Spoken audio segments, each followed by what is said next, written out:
نبی پاک صلی اللہ تعالیٰ علیہ وسلم نے جب پرانی امتوں کی عمریں دیکھی، نہ کسی کی 1000 سال ہوئی، کسی کی اس سے زیادہ ہوئی، تو اللہ کے محبوب علیہ السلام کے دل مبارک میں یہ خیال آیا کہ میری امت کی عمریں تو بڑی تھوڑی ہوں گی، تو کیسے اتنی لمبی نیکیاں کر سکیں گے؟ تو اللہ تعالیٰ نے پھر لیلۃ القدر عطا فرمائی۔ گویا اس ایک رات میں جو آدمی نیکی کرے، 1000 دن نہیں، کتنا لوگوں کو شوق ہے کہ کوئی ایسا جیک لگے، یکدم میری ساری چیزیں بڑھ جائیں، اس پر بھی تو ذرا غور کرے نا۔ یہ ایک رات 1000 دن سے نہیں، 1000 مہینے سے افضل ہے۔ 1000 یکدم آپ کی نیکیوں کی عمر 1000 ماہ تک چلی جاتی ہے، کتنی بڑی فضیلت کی بات ہے۔ میرے رسول کریم صلی اللہ تعالیٰ علیہ وآلہ وسلم خاص توجہ دلاتے، اس رات کے حوالے سے خاص توجہ دلاتے۔ اور یہ رات کب ہوتی ہے؟ صحیح حدیث میں موجود ہے، نبی پاک صلی اللہ تعالیٰ علیہ وسلم نے فرمایا کہ اسے رمضان کے آخری عشرے میں تلاش کرو۔ گویا یہ جو 5 طاق راتیں ہیں نا، 21ویں، 23ویں، 25ویں، 27ویں، 29ویں، ان طاق راتوں میں اس رات کو تلاش کرو۔ اس رات اللہ کے فرشتے نازل ہوتے ہیں، آسمان دنیا پر، زمین پر فرشتے اترتے ہیں۔ حضرت جبریل امین علیہ السلام انہیں لے کر کے آتے ہیں، اور فرشتے کیا کرتے ہیں کہ جو بندہ اس رات اللہ کی یاد میں موجود ہو، جو بندہ اللہ تبارک و تعالیٰ کے ذکر میں موجود ہو، جو بندہ اس دن اللہ تبارک و تعالیٰ کی بارگاہ میں کسی بھی طور پر حاضر ہو، فرشتے اس کے لیے دعائے مغفرت بھی کرتے ہیں اور رب کی بارگاہ میں التجائے رحمت بھی کرتے ہیں۔ اور ایک روایت میں ہمیں یوں بھی ملتا ہے کہ فرشتے اسے مصافحہ بھی کرتے ہیں، ہاتھ بھی ملاتے ہیں۔ دیکھیے نا کتنی سعادت مندی ہے کہ انسان عبادت کر رہا ہو اور فرشتے اس کی زیارت کو آئیں۔ ہمارے صوفیاء فرماتے ہیں تو پکا پروگرام بنا لے عبادت کا، فرشتے کئی بار تیری زیارت کو آیا کریں۔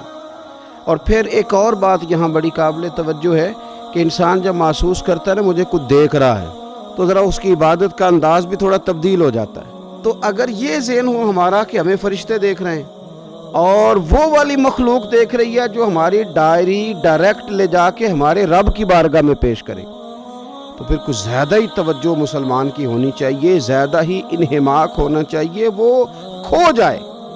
ٹھیک ہے ہم کمزور بھی ہیں، ہمارے اندر کچھ پریشانیاں بھی ہیں، ہماری بیماریاں بھی ہیں، ہم لاغر بھی ہیں، ضعف بھی آ جاتا ہے، تھکاوٹ بھی ہمیں آ لیتی ہے، لیکن لمبی تو بات ہی کوئی نہیں، 5 تو طاق راتیں۔ حضرت سیدہ عائشہ صدیقہ رضی اللہ تعالیٰ عنہ ارشاد فرماتی ہیں کہ جب رمضان کا آخری عشرہ شروع ہوتا تھا نا، تو نبی پاک اپنی کمر کس لیتے تھے عبادت کے لیے، خود بھی رات کو اٹھتے تھے، ہمیں بھی جگاتے تھے، کیونکہ سونے کے دن تو نہیں ہے، تو جاگنے کے دن ہیں۔ ساون کی کالی راتوں میں جب بوندا باندی ہوتی ہے، وہ راتوں کو اٹھ اٹھ روتے ہیں جب خلقت ساری سوتی ہے۔ یہ رب کے بندوں کی شان ہے۔ اور ویسے بھی درویش کہتے ہیں کہ رات پوے تے بے درداں نو نیند پیاری آوے، درد منداں نو تے یاد سجن دی سوتیاں وی آن جگاوے۔ تو یہ وقت ہے خاص، اس خاص وقت اس بات کی طرف ضرور توجہ کرنی چاہیے۔ اور یہ جو کہا گیا نا کہ فرشتے نازل ہوتے ہیں بِإِذْنِ رَبِّهِمْ مِنْ كُلِّ امر، اللہ کے حکم سے آتے ہیں اور ہر کام کے لیے، ہر امر خیر کے لیے آتے ہیں۔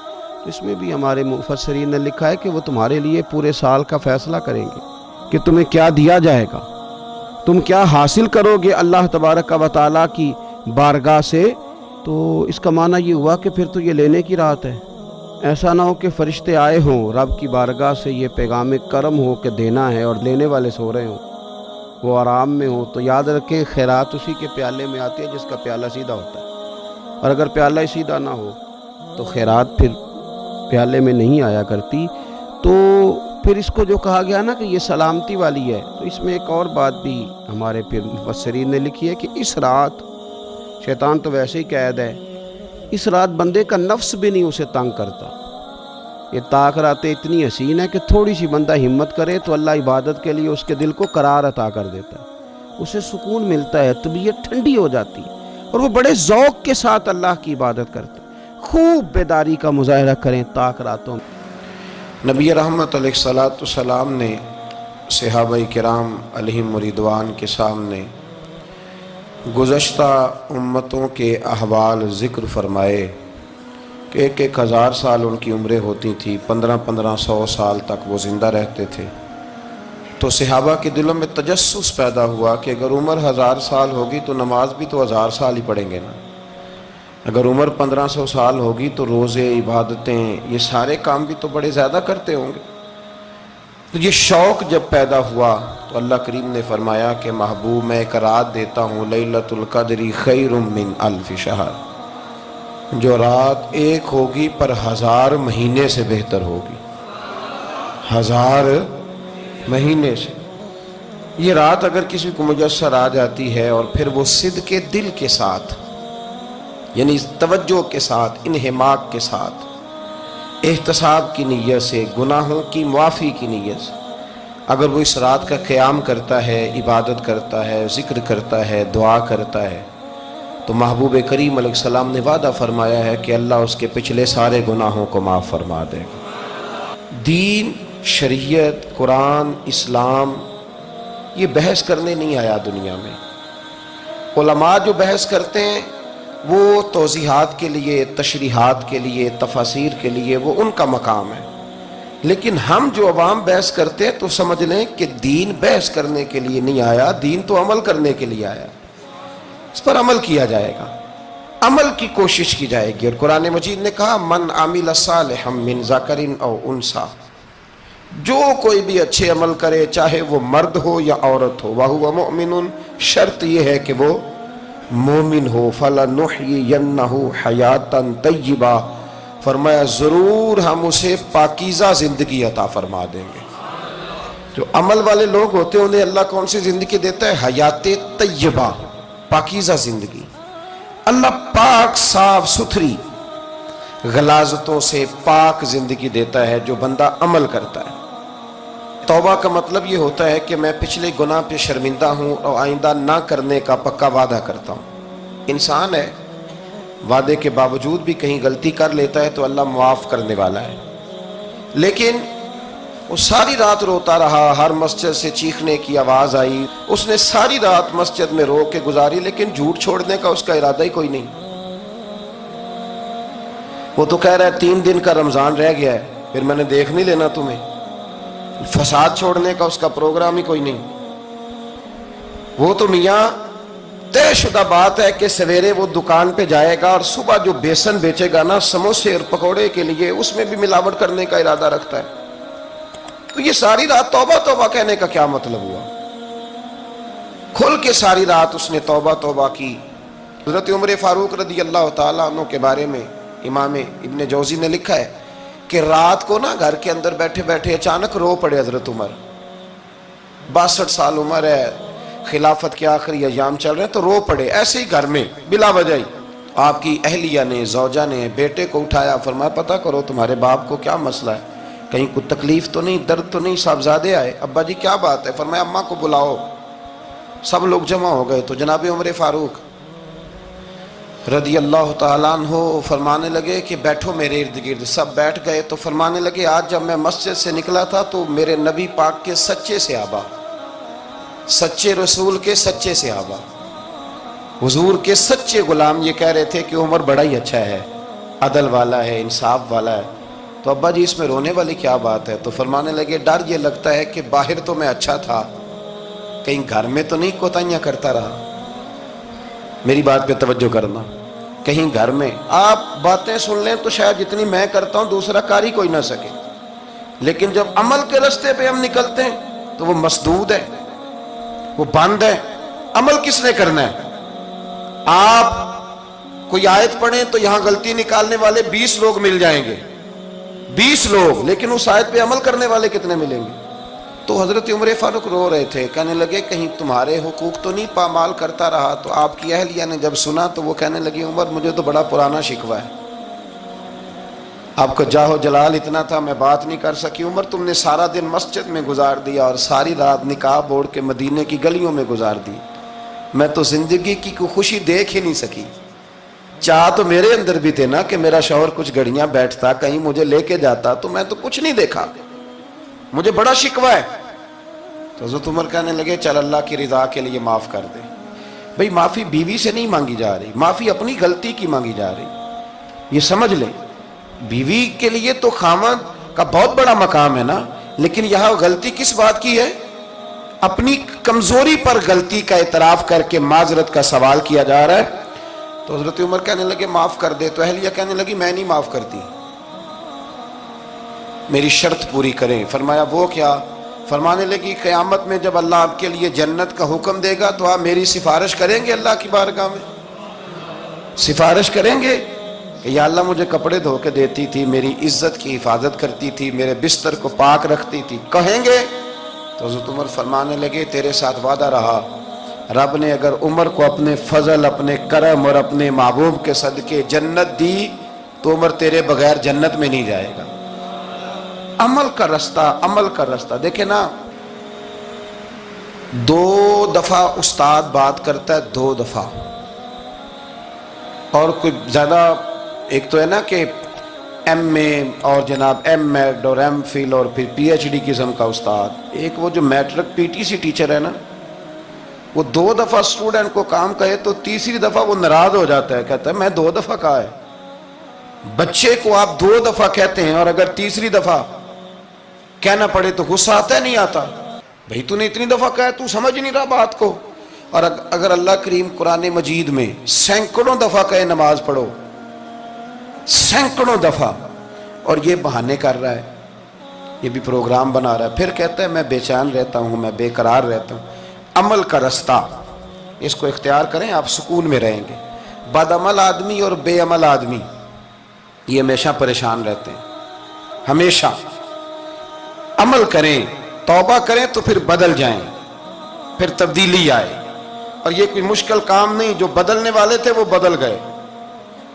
بڑا کچھ کرتے تھے پر پھر وہ لوگ بدل گئے. حضرت فضالہ رضی اللہ تعالیٰ عنہ کہتے ہیں کہ میں بڑا دلدادہ تھا عورتوں کا, اور میرا ماحول یہ تھا کہ میں قتل بھی کر لیتا تھا, معاذ اللہ چوری بھی کر لیتا تھا, اور رات میری طبیعت تھی معاذ اللہ نئی سے نئی عورت کے پاس جانا. کہتے ہیں ابو جہل نے اعلان کیا کہ جو نبی پاک علیہ السلام کا سر اقدس معاذ اللہ کاٹ کے لائے گا, نقل کفر, کفر نہ باشد, 100 سرخ اونٹ انعام ملے گا. تو میں نے ارادہ کر لیا کہ میں بہت سارا انعام حاصل کروں گا. قرآن مجید میں نا اللہ فرماتا ہے کہ بہت سارے لوگ ایسے ہیں جنہیں اگر میں رزق میں کشادگی دے دوں, زیادہ پیسے دے دوں, فرمایا باغی ہو جائیں, وہ سرکش ہو جائیں. یہ بہت سارے لوگوں کو جو اللہ تبارک و تعالیٰ اعتدال میں رکھتا ہے تو یہ ان کے لیے بہتر ہے. ہر بندہ دولت کے ہوتے ہوئے نیک ہو سکتا, تو یہ اللہ اگر رکھتا ہے نا اعتدال میں تو شکر کرے اللہ کا, ورنہ تو لوگ عیاشیاں کریں, پتہ نہیں کیا کچھ کر گزرے. تو حضرت فضالہ کہتے ہیں کہ میں نے خنجر تیار کیا اور میں نے بغل میں اس کو چھپایا, اوپر میں نے چادر اوڑھ لی. اب مجھے پتہ تھا ظہر کی نماز کے بعد نبی پاک صلی اللہ علیہ وسلم طواف کعبہ کے لیے, بیت اللہ شریف کے طواف کے لیے جاتے ہیں. کہتے ہیں میں بھی اس طرف بڑھا, رستے میں نا وہ خاتون جس کے گھر میں نے رات آنا تھا, میں نے دروازے پہ دستک دی. میں نے کہا کہ تیار رہنا, تیار رہنا, آج میں بڑے پیسے لے کے آؤں گا. اسے میں نے یہ کہا اور پھر میں چلا گیا بیت اللہ شریف کا طواف کرنے. کہتے ہیں اللہ کے محبوب بھی طواف کر رہے تھے تو میں نے بھی طواف شروع کر دیا. ارادہ یہ تھا کہ جہاں نبی پاک علیہ السلام میرے قریب سے گزریں گے تو موقع پا کر میں حضور کے جسم اقدس پر خنجر کھونپ دوں گا اور معاذ اللہ شہید کر دوں گا. کہتے ہیں حضور ایک دفعہ بھی میرے پاس سے گزرے تو میں ہمت نہ کر سکا, دوسری دفعہ بھی پاس سے گزرے تو میں ہمت نہ کر سکا, تیسری دفعہ بھی گزرے تو میں ہمت. نبی کریم صلی اللہ علیہ وسلم 2-3 دفعہ گزرے تو فرماتے ہیں کہ مجھے موقع نہ ملا, اس لیے کہ حضور فرماتے ہیں اللہ نے روب کے ساتھ میری مدد فرمائی, دشمن پر میرا روب طاری ہو جاتا ہے. فرماتے ہیں جب چکر پورے ہو گئے تو محبوب کریم نہ چھٹے چکر پہ فرمانے لگے فضالہ چکر ایک رہ گیا ہے, بے خبر ہو جو غلاموں سے وہ آقا کیا ہے, ایک پھیرا رہ گیا ہے. کہتے طواف مکمل ہو گیا تو محبوب میرے قریب آئے, فرمایا وہ کام کرتے کیوں نہیں جس کے لیے آئے تھے؟ میں نے عرض کی یا رسول اللہ کون سا کام, کیسا کام؟ اندر تو چور تھا نا, بانج فقیروں کسے نہیں ماریا, اے ہوئی چور اندر دا, اندر چور تھا نا. کہتے ہیں حضور نے مجھے کندھے سے پکڑ کے ہلایا, فرمایا کرتے کیوں نہیں؟ جب حضور نے ہلایا تو وہ خنجر بھی پیروں میں گرا اور میں بھی رسول اللہ کے پیروں میں گر گیا. میں نے کہا حضور مجھے کلمہ پڑھا دیں. کہتے ہیں حضور نے پہلے میرے دل پہ دست مبارک پھیرا, پھر میرے نبی نے مجھے کلمہ پڑھا دیا. اب نا مرید ہونے والا کہتا ہے کہ جی آہستہ آہستہ میں ٹھیک ہو جاؤں گا. اب وہ آہستہ آہستہ کا کیا ترجمہ ہے یہ بالکل سمجھ نہیں آتی. بھئی کسی بندے سے 5 لاکھ روپیہ لینا ہے تو اس سے وہ کہتا ہے جی میں آہستہ آہستہ دوں گا, 500 روپیہ دے دیا کروں گا روز کا, تو کہتے ہیں میری رقم خراب ہوتی ہے, پورے دو. اور نیکی کی بات جب آتی ہے تو کہتے ہیں حضرت صاحب دین اتنا سخت نہیں ہے, میں آہستہ آہستہ ٹھیک ہو جاؤں گا. اب میں مغرب عشاء پڑھنی شروع کر دیا میں نے, اب میں تسبیح لے لی ہے, کل میں نے بھی آہستہ آہستہ میں ٹھیک ہو جاؤں. یعنی رقم لینی ہو تو وہ آہستہ آہستہ قبول نہیں ہے. لیکن اور مکان کی رجسٹری اگر کرانی ہو تو مالک مکان کہے کہ آہستہ آہستہ کرا لو, کہتے ہیں پیسے پورے دیے, سویرے چل اور بیان دے. یہ کیا بات ہوئی؟ یہاں یہ جو ہمارا ماحول تھا نا, کر لیں گے ہو جائے گا, یقین کریں لوگ قبروں میں چلے گئے ہیں پر مسجدوں میں نہیں آئے. ہر کام سے لوگ ریٹائر ہوئے پر گناہوں سے ریٹائر نہیں ہوئے. آخر تک تباہی اتر گئی لیکن لوگ بدلنے کو تیار نہ ہوئے. حضرت فضالہ کہتے ہیں ابھی میں نے کلمہ پڑھا, ابھی میں واپس آیا, رستے میں وہ بی بی کھڑی تھی, کہتے ہیں میں وہ شخص تھا کہ عورتیں مرتی تھی میرے اوپر اور کسی کی جرت تھی کہ وہ آئیں بائیں شائیں کرے, لیکن فرماتے ہیں میں بی بی کے پاس سے گزر گیا. پہلے تو اس کا خیال تھا رکے گا, لیکن جب میں رکا نہ تو دروازے پہ آئی, اور جب میں گزر گیا تو اس نے آواز دی, لیکن میں نے سنی انسنی کر دی. جب آگے بڑھا تو میرے پیچھے دوڑی. فرماتے ہیں مجھے پکڑ کے کہنے لگی فضالہ تجھے کیا ہوا, تو وہی نہیں جو یہاں سے گیا تھا؟ آپ فرماتے ہیں میں کبھی نہیں رویا تھا, میں کبھی نہیں رویا تھا. اور جب کہا نا تو وہی نہیں, کہتے میں نے سر اٹھایا تو میری آنکھوں میں آنسو تھے. میں نے کہا میں جو گیا تھا وہ نہیں ہوں, اب تو میں محمد عربی کا غلام بن گیا, اب میں وہ نہیں ہوں. اب نہیں ہو سکتا کہ کوئی میری نظر میلی ہو جائے, یہ کیسے ممکن؟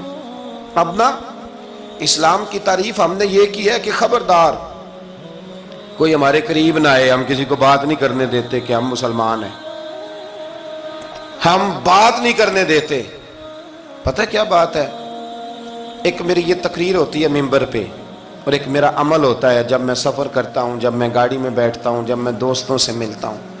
جب ان دونوں باتوں میں تضاد آتا ہے نا, تضاد, تو لوگ تقریر کو جذبات نہیں کہتے, ایک فن بن جاتی ہے تقریر.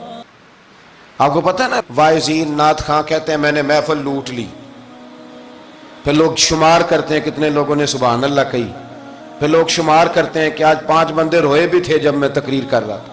تو پھر یہ فن ہے, یہ جذبات کا اظہار. سمجھ لیں بات کو کہ عمل جب آپ نہیں نہ کرتے عمل, تو آپ خود بڑے بے چین رہتے ہیں کہ یار یہ میں کیا کر رہا ہوں, یہ کون سا گورکھ دھندا ہے کہ میرا عمل صفر ہوتا جا رہا ہے. ہمارے ایک استاد تھے تو وہ فرمایا کرتے تھے کہ اگر پڑھے لکھے آدمی کو تم بے عمل دیکھو تو اس سے دور ہٹ جایا کرو, ورنہ تمہیں بھی بے عمل کر دے گا. میں نے ان سے عرض کی, میں نے کہا حضور یہ کیا ہے؟ تو فرمانے لگے اپنے حضرت صاحب سے پوچھنا, وضاحت کریں گے. میں نے حضرت صاحب سے کہا جی عجیب بات کر دی ہے, علم والے بندے کے پاس بیٹھ کے تو علم آتا ہے. تو وہ فرما رہے تھے کہ علم والے بندے کے پاس اگر وہ بے عمل ہو تو بالکل نہ بیٹھنا. تو حضرت صاحب فرمانے لگے انہوں نے صحیح کہا ہے. اب بات بہت بڑی ہے, پتہ نہیں آپ کی سمجھ میں آتی ہے نہیں آتی, بہرحال کر دیتا ہوں. پڑھا لکھا بندہ اگر بے عمل ہو تو اس کے پاس ہے. تو میں نے کہا حضور کیوں؟ فرمانے لگے اس لیے کہ وہ اپنی بے عملی پر بھی دلائل دے گا, وہ بے عملی پر بھی دلیلیں قائم کرے گا کہ یہ وجہ ہے تو اس لیے میں ایسے کر رہا ہوں. تو چونکہ وہ بے عمل ہے اور ہے پڑھا لکھا, نبی کریم صلی اللہ علیہ وسلم کے غلام نہ پل بھر میں بدل جاتے تھے. اور اللہ تعالیٰ بھی نا بڑے موقع دیتا ہے ہمیں, بڑے موقع. حضور نے فرمایا جس نے ایمان اور احتساب کی نیت سے روزے رکھے وہ نئی زندگی کا آغاز کرے, اس لیے کہ اللہ نے اس کے پچھلے سارے گناہ معاف فرما دیے. میرے نبی کریم علیہ السلام نے فرمایا جو شخص بیمار ہو گیا, مریض ہو گیا, اور نسائی شریف میں فرمایا کہ 3 دن تک بستر پہ رہا اور اس نے شکوہ نہ کیا اللہ کا, اور جب وہ شفا یاب ہو کے بستر سے اٹھا ہے نا تو اب اللہ نے اس کے پچھلے سارے گناہ معاف فرما دیے. اور فرمایا جو حج کرنے گیا, حج کر کے واپس آیا, اللہ کے حبیب فرماتے ہیں یوں سمجھے کہ میں آج ہی ماں کے پیٹ سے پیدا ہوا. بڑے موقع اللہ نے دیے, بڑے موقع, بڑے سارے موقع عطا فرمائے کہ میں تیرے پچھلے گناہ